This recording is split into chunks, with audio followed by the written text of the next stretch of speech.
From the strikingly designed, to the supernumerous, to the football-sized, and the world's Goliaths, the plant-eaters of Africa are richly varied and give some of the greatest shows on Earth.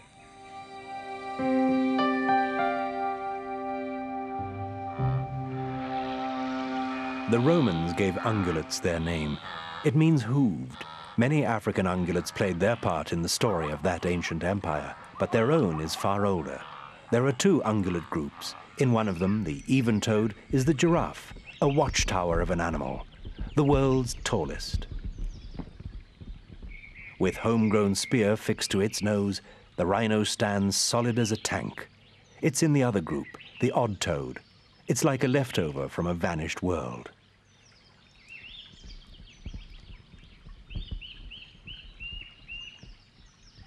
Africa's numerous antelope species are all ungulates.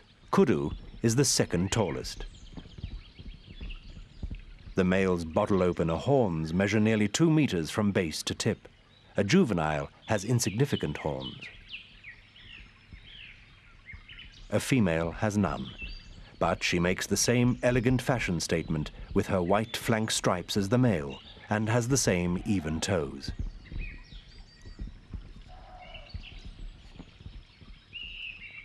Giraffes are the supermodels of the African world. Everything about them long and elegant, except their horns. Both male and female have these sling-shaped bony growths covered in skin. A long swan-like neck contains exactly the same number of bones as a human neck.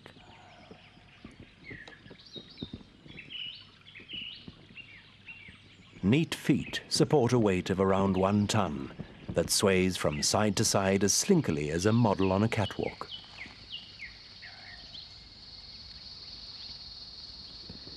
Blesbok are medium-sized antelopes. They wear a carnival mask of white.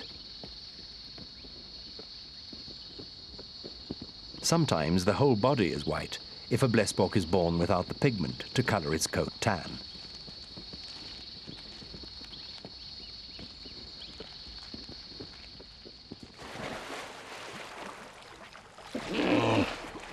A hippo spends at least half of its life up to its eyeballs in water. It's Africa's only aquatic ungulate. On land, its legs look as if they shouldn't be able to support such a barrel of a body.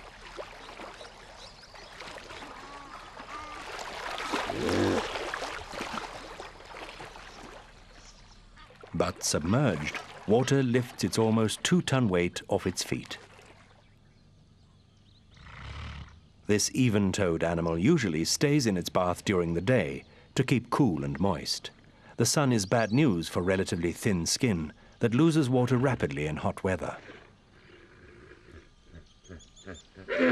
Hippos manufacture their own sun and water block, a reddish secretion that dries to a shiny lacquer. People used to think it was blood. This is the hippo's cousin many times removed. Far back in prehistory, warthog and hippo shared an ancestor. They still share the same broad, flattish head and wide muzzle. A warthog has a little more hair, and the male has striking tusks and gristly warts.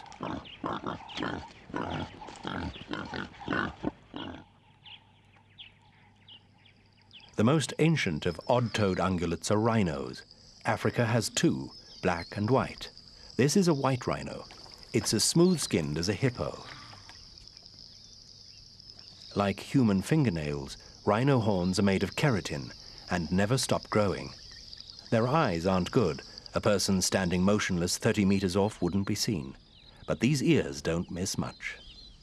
This is thin skin, but still 100 times thicker than human. Feet with 3 hard-padded toes leave marks like an ace of clubs. Large nostrils are important information gatherers, and a rhino's nasal passages are even bigger than its brain. A white rhino's broad, flat upper lip is a typical grazer's lip. It's quite different from the black rhino's.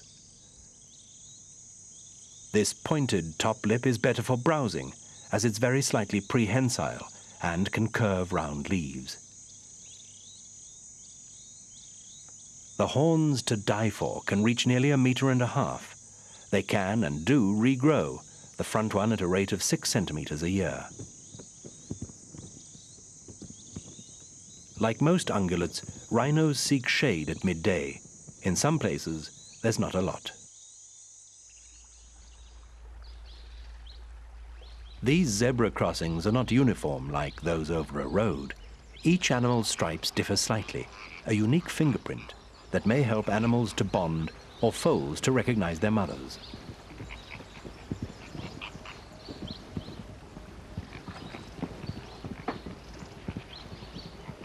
The zebra is odd-toed, with hooves just like a horse. It's a sociable herd animal that has a natural lifespan of nearly 40 years, though few last that long. Stripes may confuse a predator when the herd is fleeing. Not that they help the mountain zebra much against humans with guns. This subspecies, with its very different markings, owes its life to a single South African farmer who had 11 on his land. In the 1950s, he alone saved the species from extinction.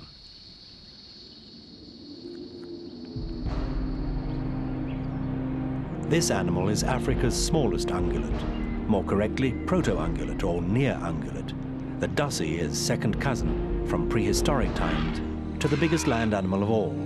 Both have the same number of nails on their front and back feet.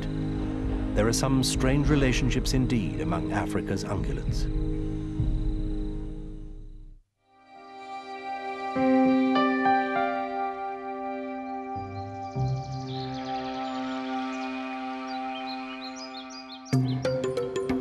Africa's ungulate babies are some of the most attractive of all young animals.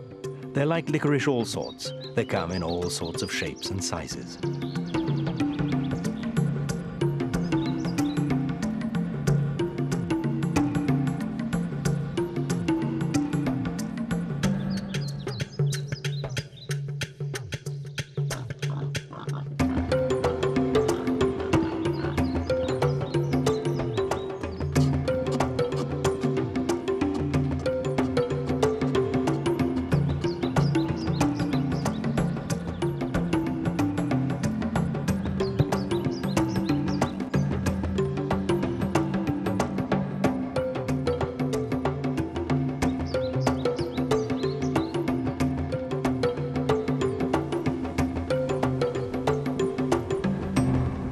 Most ungulate mothers have their babies when there's lots to eat, the rainy season.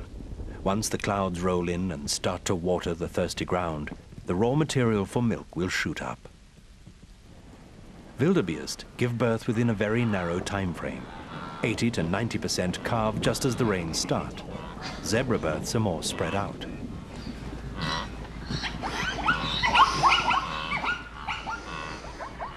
Wildebeest and zebra young are born already able to run. They need to. These are the two African animals that perhaps top most predators' menus.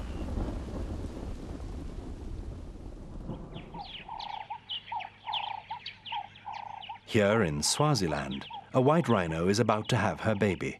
It's weighed her down for 16 long months, and now, finally, her time has come.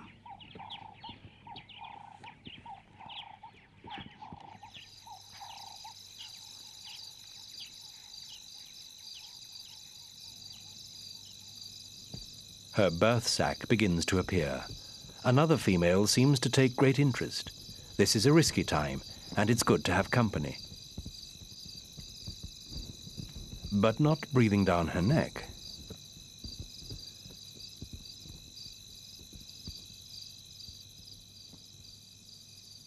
The companion now keeps well clear of the future mother, who's going to give birth lying down. Rhinos also opt for a standing position.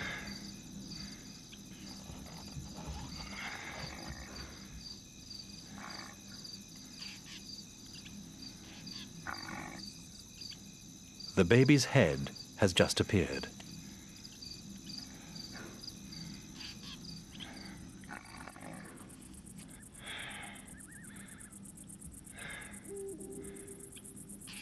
And there it is, out at last.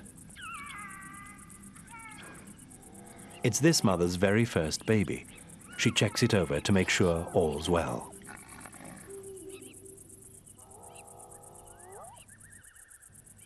It's been an exhausting business.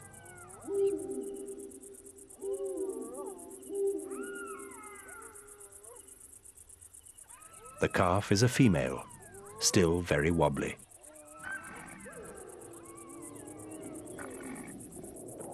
She must keep at it until she can stand. The darkness holds hidden perils. The smell of fresh afterbirth has attracted scavengers.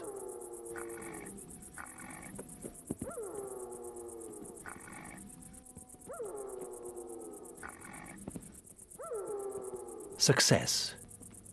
Well, nearly. The rhino cow chose to give birth in a bushy place to give her newborn some protective cover. And for reasons of safety, she'll keep to this kind of habitat for the first 2 months of her baby's life.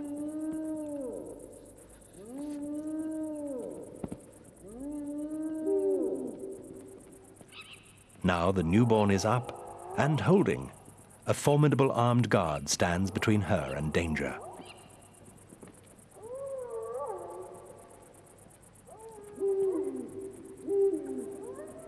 The afterbirth would be a red rag to a bull for scavengers, so mother will eat it or scrape soil over it to hide it.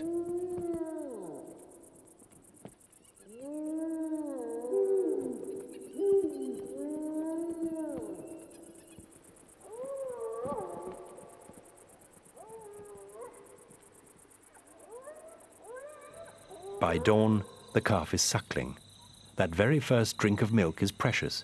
It has valuable nutrients and fats, and also the antibodies against disease that protect its enormous mother. Only a few hours old, and already the parasite removal team are here. An oxpecker inspects a brand new customer.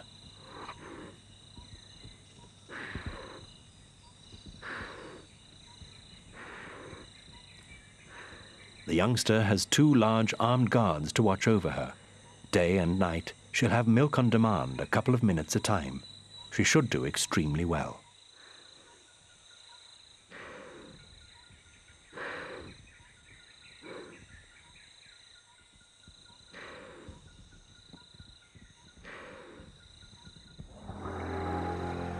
Far away in the Etosha, another baby is doing badly.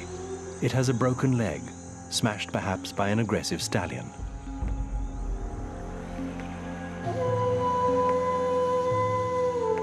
The zebra herd trudges through the heat to find water. The foal works hard and painfully to keep up. The herd will not slow down for one individual, not in a place like this.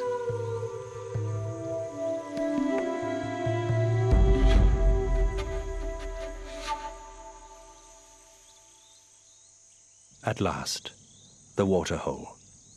But the zebra are last in line.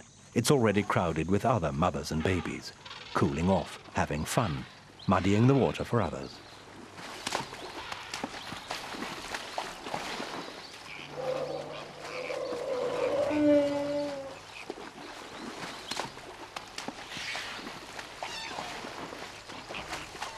Healthy foals had no trouble keeping up. For now, no one can get anywhere near the water. The zebra must wait till the elephantine traffic jam has cleared.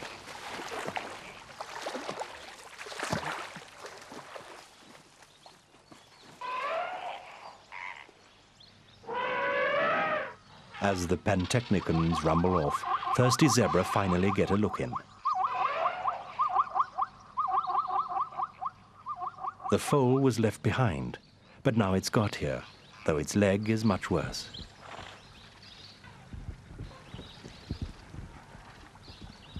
The place is stiff with babies simply wallowing in good health.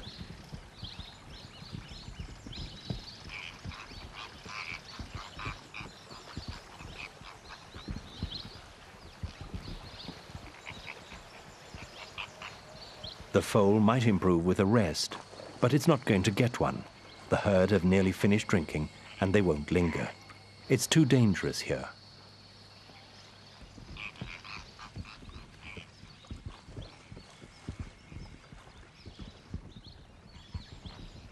A gentle nudge from mother. They should be off. Can it keep up?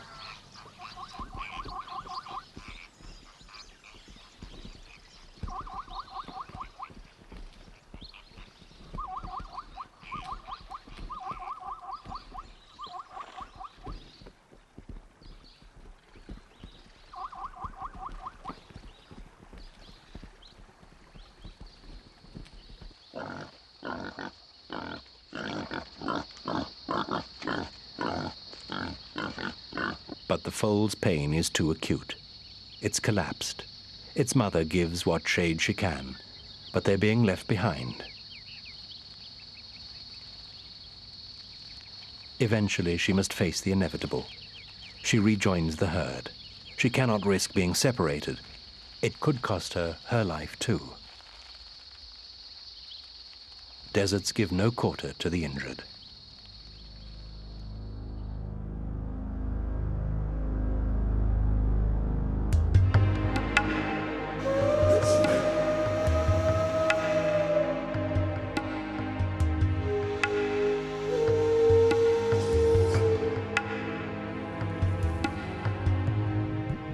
A long time ago, the great Earth Father created the sun, and he created the earth and the moon. Then he saw that the animals he'd made suffered in the midday heat. They didn't know how to find water to quench their thirst, and lay around crushed by the sun. It burned down on them. The desert animals especially were desperate for water. So the Earth Father made an animal with a special horn to point them the right way. He called it Rhino, and told the thirsty animals to follow it. Under the hot sun, they waited and watched Rhino until he turned and walked off. They followed. After him went Gemsbok and Springbok. Even the birds. Rhino led them to a huge lake. They drank and drank until they couldn't drink anymore. No longer did the hot African sun feel quite so hot. There was lovely cool water for everyone.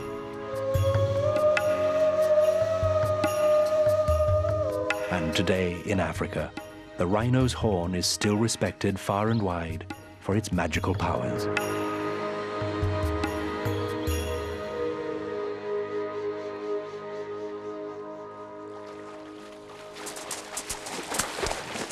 Some ungulates are leapers. Others are lumberers.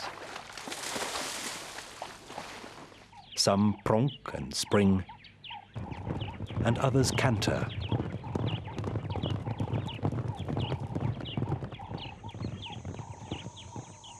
While some even perform dressage, like thoroughbred show horses. However, the Gemsbok's measured trot is a playful step, or an alarm signal. As elegant as the footwork in a dressage competition, and a Gemsbok doesn't need expensive training. Springbok amble along, or trot diagonally. They are nearly the fastest land mammals. Top speed may approach 80 kilometers an hour.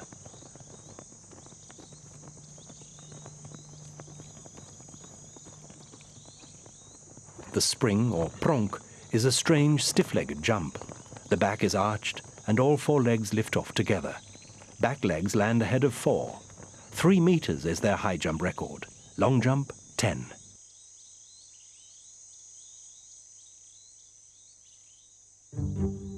Female impala play follow my leader. When the dominant male takes off, they all follow suit. An explosion of animals in all directions is designed to make a predator dizzy and not know who to chase.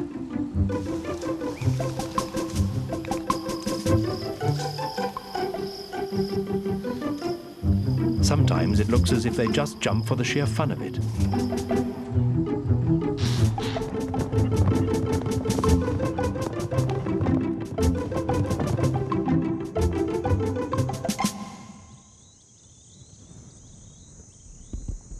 Black rhino may trot over short distances, but are too heavy and cumbersome to go either fast or far.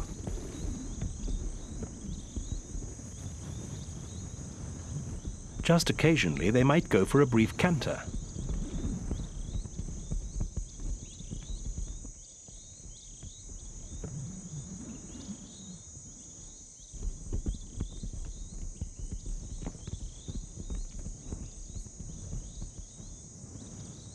Young black rhinos always run behind mother. She's a bush demolition gang of one and can clear them a passage.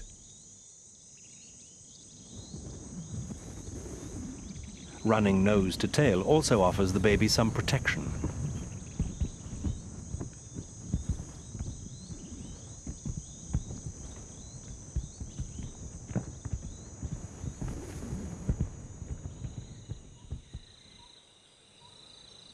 But white rhino mothers place their babies in front. In white rhino habitat, attack is usually from behind. By bringing up the rear, mother's chunky body forms a barrier to those with an eye on tasty young rhino.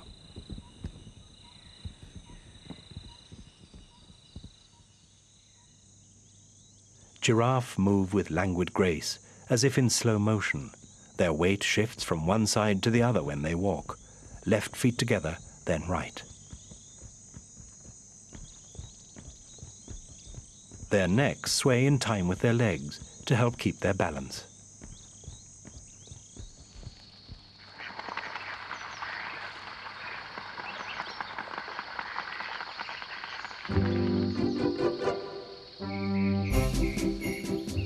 Even a giraffe going flat out looks as if it's running in slow motion, but the super long legs can eat up the ground at 50 to 60 kilometers an hour.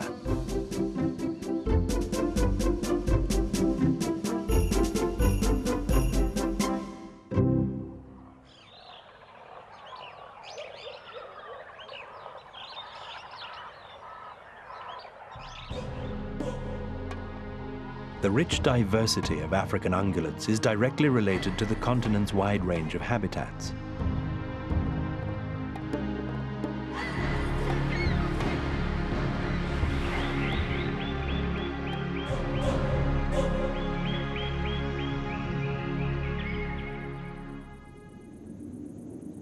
Some of the toughest animals in the world live in the Namib Desert. Black rhino, springbuck.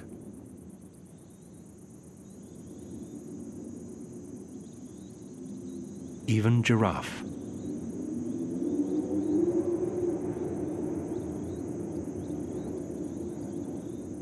Black rhino used to be numerous here, but they came to within a whisker of extinction in the early 1900s through overhunting.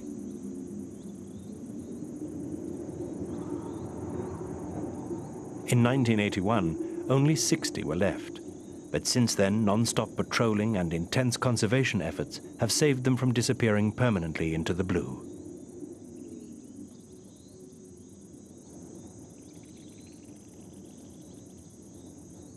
Desert ungulates have special ways of surviving extreme dry conditions. They get moisture from their food. It only fails them in drought. Springbuck are particularly good at making do with little and survive easily in a place where annual rainfall is less than 10 centimeters.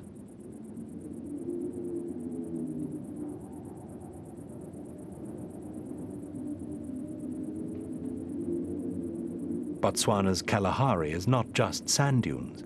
There is mixed savanna and temporary pans that fill with water, and ancient riverbeds where short grasses and shrubs grow.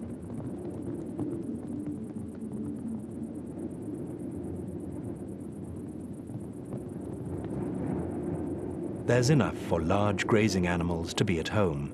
The gemsbok, racehorse of the desert, makes do on a diet of pale desert grass and shelters from the fierce sun under sparse wait-a-bit thorns.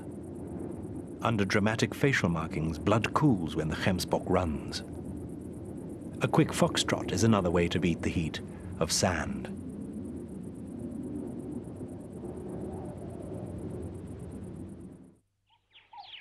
South Africa's Ugrabis region is hot, rocky and barren. It doesn't look much of a home for a herbivore, but the tall ships of land get by on the flatter parts of this challenging place.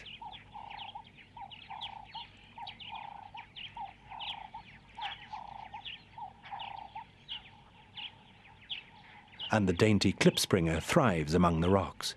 It can withstand astonishing temperature fluctuations from 42 Celsius in the shade to less than 0. Klipspringers are nimble. Their sure-footedness on rocks often saves them from enemies. The klipspringer has a hidden weapon against the temperature swings. Its fur has hollow hairs. They insulate its body, so when outside temperatures soar or plummet, its own remain unchanged.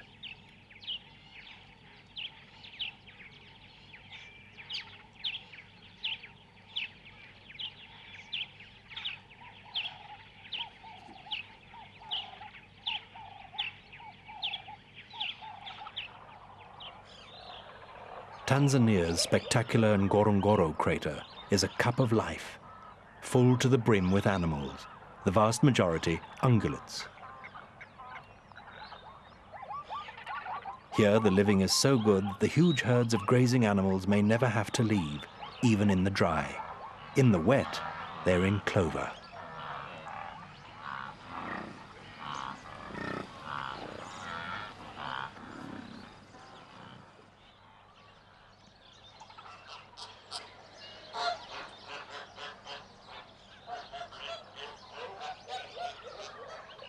When it turns extremely dry, they just retreat up the crater walls to the highlands and move back inside when the rains come.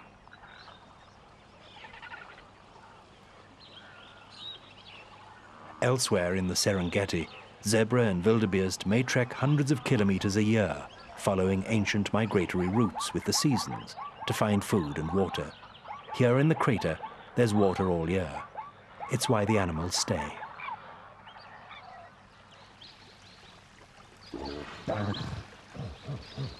Hippos need two things in a good home: grass to eat and water deep enough to submerge and blow off steam.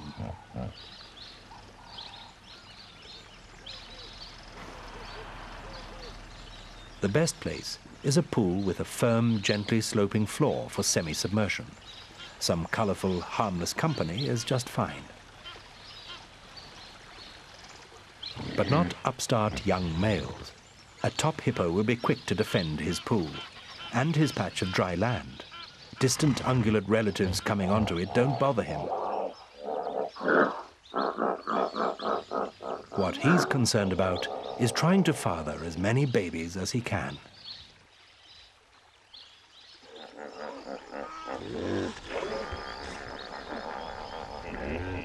This darter is concerned about catching all the fish it can.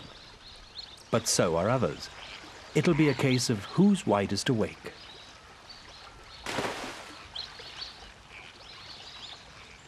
One up to the kingfisher. As long as water levels stay constant, hippos won't budge from the same location. Why should any ungulate or proto-ungulate want to move out of a dream home?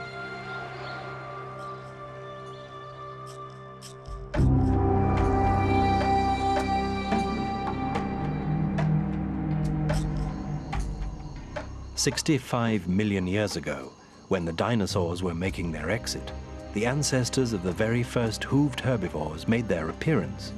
These condylarths died out long ago, but looked rather like aardvarks. They walked on their toes, just as it does. Today's ungulates eventually evolved from the condylarths.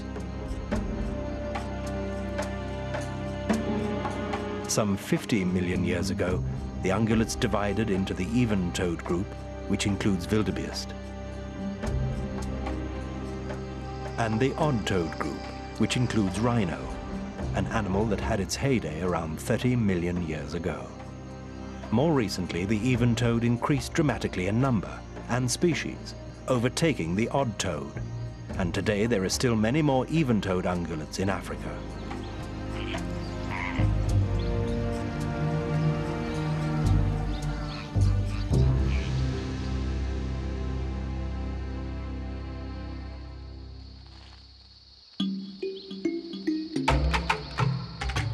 A chewing ungulate looks rather thoughtful.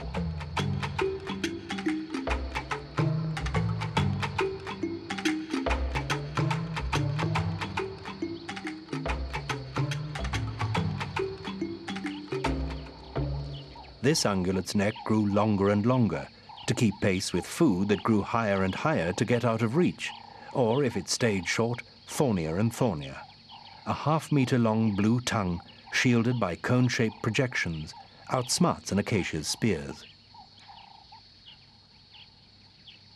Giraffes are ruminants, with a stomach that stores vegetation after a first chewing to regurgitate it for another go.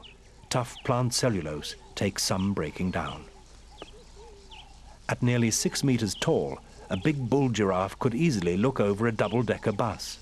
Females browse at their lower altitude of 2 to 3 meters. Giraffe heads are so far from their hearts, they have special neck valves to pump blood to the brain.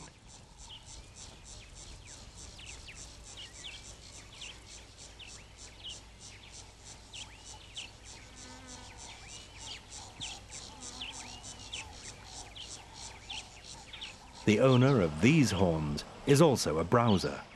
A kudu has nowhere near a giraffe's stretch, but it can enlist the help of its horns to bring fresh leaves within reach.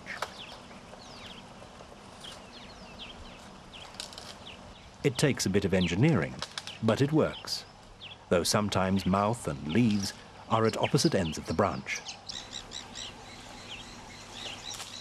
But not here. These choice leaves are at just the right height.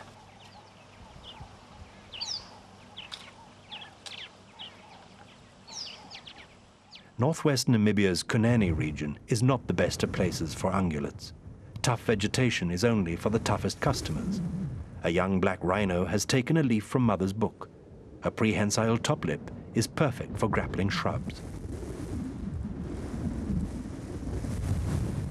In the wet season, such as it is in the Kunene, black rhinos need to spend up to 3/4 of their time eating.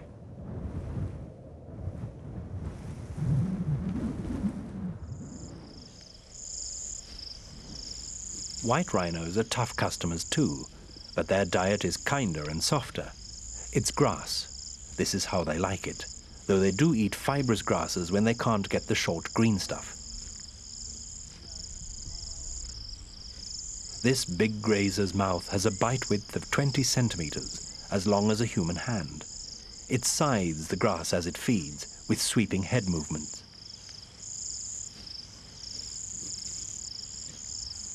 These sable antelope crop grass in the shade. In the dry season, that's where the only green stuff may be. Rhinos like it too. What they don't like is others crowding their personal turf.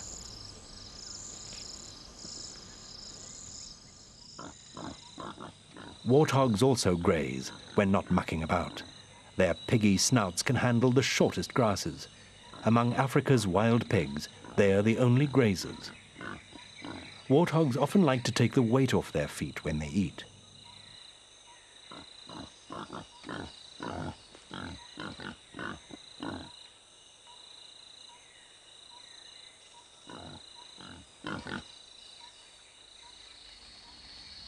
In times of drought, ungulates may be forced to eat the strangest things.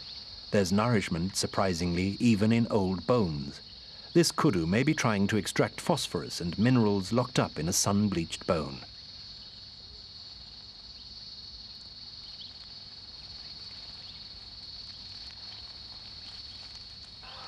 Giraffes can skip water for long periods if there are enough green leaves to eat, but many ungulates have to drink daily.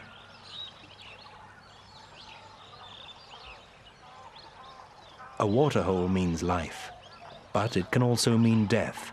Predators know food on the hoof comes here, so the animals are edgy and cautious. A gemsbok can go in up to its knees.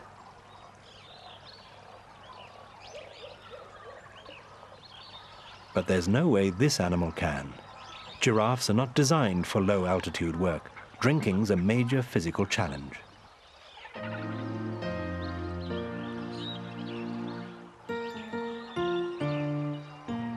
A special knee-high trough just for giraffes would be good. Super long model's legs are all very well, but what about a longer tongue? Longer and hollow like a straw. Drinking techniques vary. There's the armchair or semi-crouch, very uncomfortable looking. And the equally uncomfortable looking half splits, or the virtual full splits, where a giraffe could come badly unstuck. Fortunately, no predators crept up to take unsporting advantage of that one. The things a giraffe must do for a drink.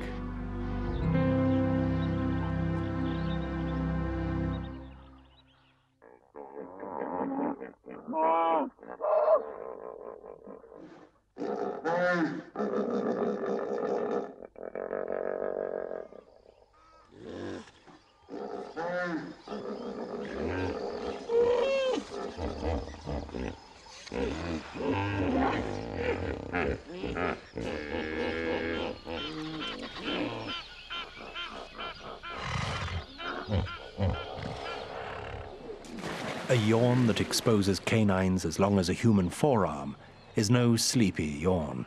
A big hippo male wants everyone to see his arsenal of daggers. The yawn, the water shooting through the nose, the splashes, all these demonstrate his dominance.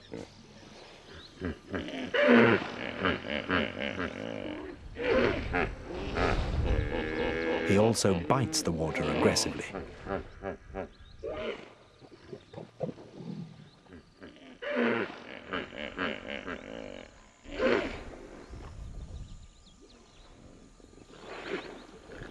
This is his waterhole. Other males enter at their peril. Are they man enough to take him on?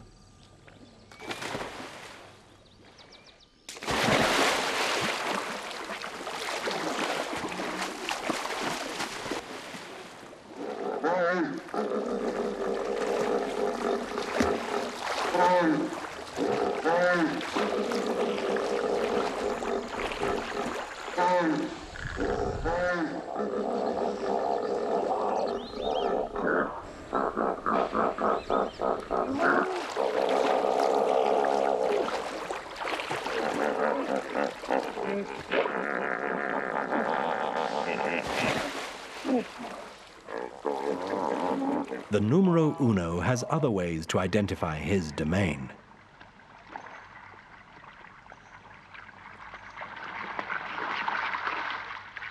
He swishes his tail rapidly sideways while defecating, and manure flies in all directions.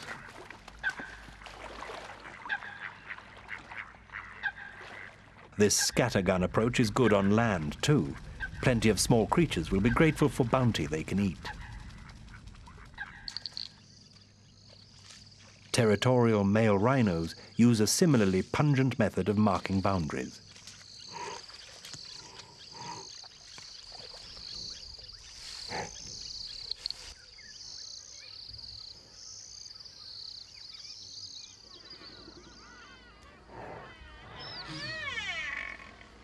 With skin 100 times thicker than ours, it mightn't seem touch would figure highly in rhino body language.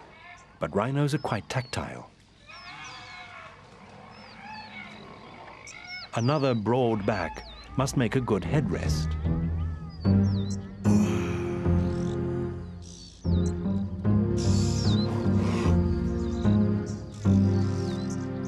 Or a good chin scratcher.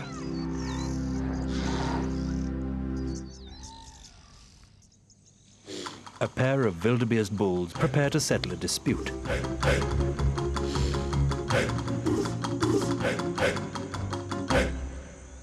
Draw in the chin, paw the ground, test the other's scent. Fight preliminaries follow certain time-honored rules.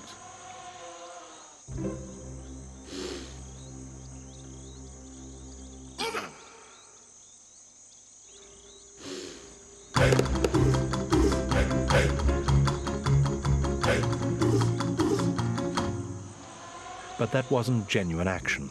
Just one of many ritual challenges that test individual strength and status.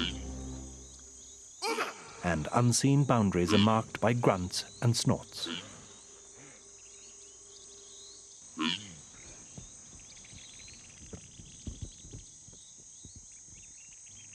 Male zebra have ritual challenges too. Noses touch and sniff, and teeth nip in initial sparring over the fillies. Things hot up a bit when the stallions go for each other's fetlocks.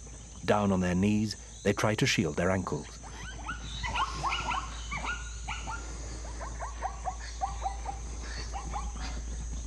Just like human wrestlers, zebra males have a routine. There are no cash prizes, of course, just the top zebra prize of control of the harem.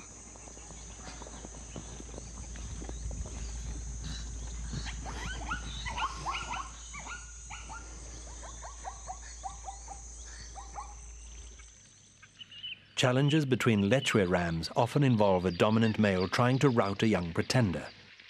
These young males get in lots of practice for the real thing later, but the older, dominant ram off stage usually saves himself for the real thing.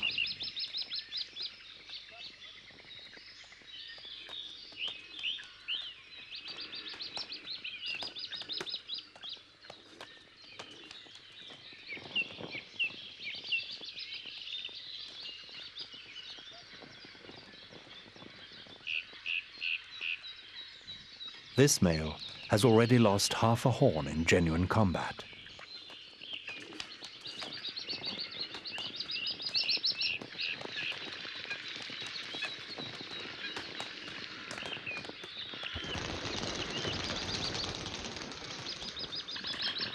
Sometimes a trainee who loses takes it out on someone else.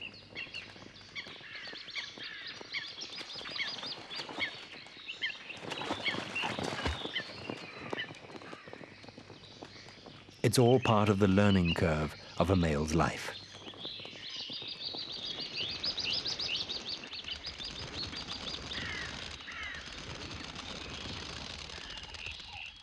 Impala males, who may have cohabited quite peacefully for most of the year, switch mood with the rut.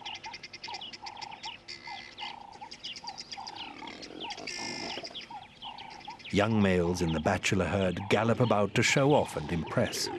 Their necks thicken, their coats darken from oily secretions, and they exude a musky smell, a sort of impala aftershave.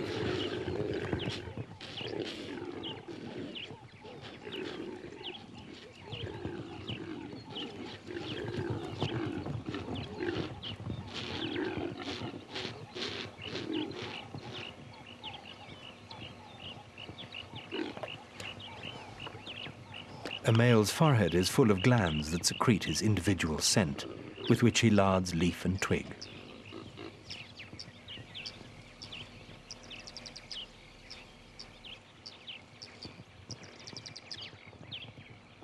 A dominant male is not dominant long, probably less than 13 days.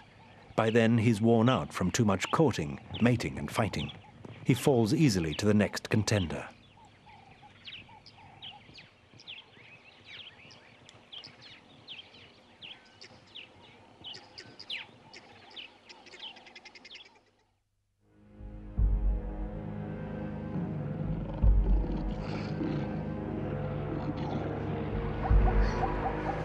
The worst enemy of most ungulates, a big cat.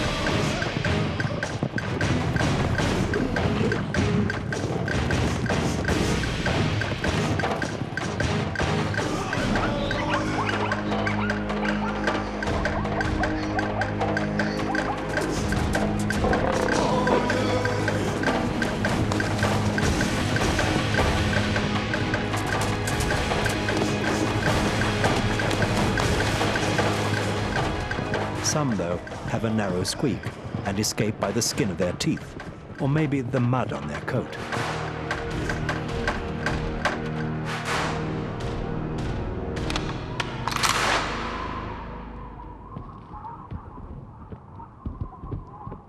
This is a rhino's worst enemy.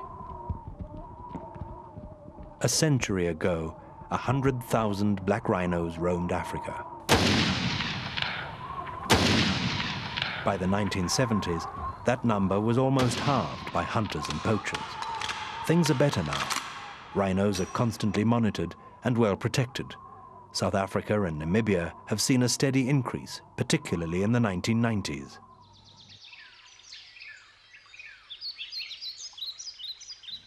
A small feathered friend. Oxpeckers make themselves right at home, picking off unpleasant parasites in a relationship that's good for both ungulate and bird. They're also a mobile alarm system. If they see a predator, they hiss. Their hosts don't even mind possibly ticklish inspections.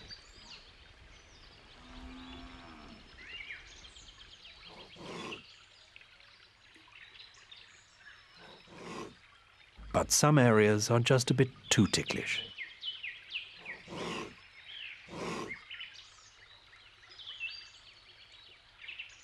Generally, though, an ungulate host is happy to be public transport.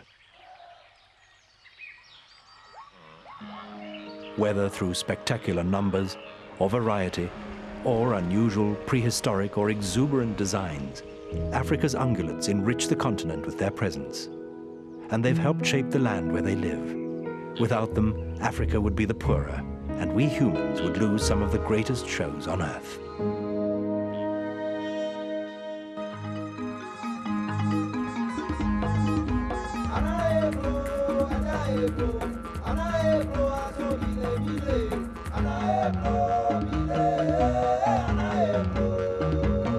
Asobile